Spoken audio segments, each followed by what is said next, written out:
Do you remember the first time you worked on a business plan? If it brought a little smile to your face, that's great. It means you've grown from that experience and learned along the way, just like every successful entrepreneur. But here's the thing. While mistakes are part of the journey, some can be avoided altogether.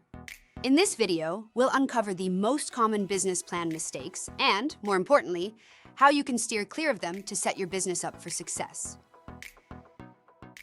Mistake number 1, not defining your target market. Your business plan should clearly identify who your customers are.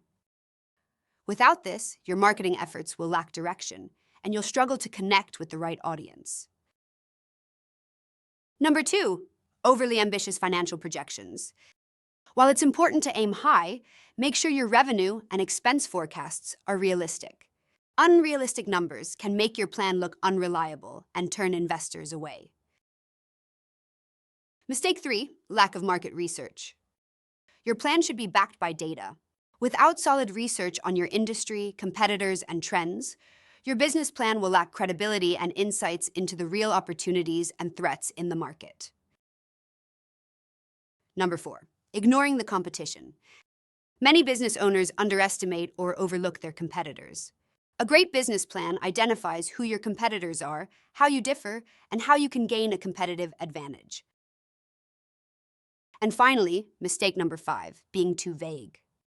Your business plan needs to be detailed and clear. General statements don't provide enough direction. Whether it's your marketing strategy or financial plan, specific details are what make your plan actionable. Avoiding these mistakes can help your business set up for success. Remember, your business plan is a roadmap. It needs to be clear, realistic, and adaptable. Visit Upmetrics for tools, templates, and expert guidance. And if you've learned from a business plan mistake before, share your story in the comments.